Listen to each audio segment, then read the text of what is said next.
I didn't realize the enormity of the fame and of the people who lived around us until I pretty much went to college.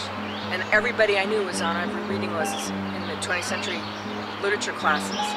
So it wasn't until after my father, James Jones, died that I really got a sense of how special and different my life had been. He had already written From Here to Eternity long before I was born. About 9 years before I was born, that book was published. When my mother was pregnant with me, he was writing The Thin Red Line. So when I went to write this book, what I was trying to address, in some sense, was the myth of that perfect, idyllic city of lights, Paris childhood, that so many Americans went there to write and to drink and to have freedom. And it was glamorous and beautiful and fun and liberal and wonderful. But there's a darker side to that story too, which is the whole society was poisoned by alcoholism. My father also wrote about it, but it's interesting that he was able to see it from the outside, but not from within himself. And that he knew his father died of alcoholism and still wasn't able to recognize the true symptoms in himself or in his wife.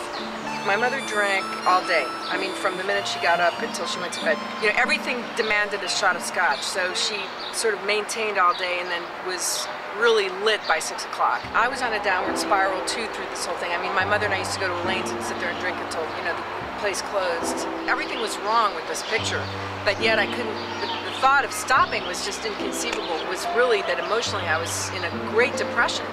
A friend of mine who'd stopped drinking informed me gently that I should probably stop, and that was the beginning of a whole new life for me. You know, I met my husband after I stopped drinking. I had my daughter, and she's never ever seen me drink. And I found Taekwondo, and it was good exercise, but it was also very disciplined exercise. It's been almost 8 years ago, I think, that I started. So I've had my black belt like 2 years now. If my mother knew that I'd written this book, she would make every effort to completely assassinate me, and that's okay. I understand that. I was silenced for so long on this subject, and suddenly I sat down and I felt so empowered. I felt empowered for every kid of an alcoholic who ever had to shut up and not tell the truth about this.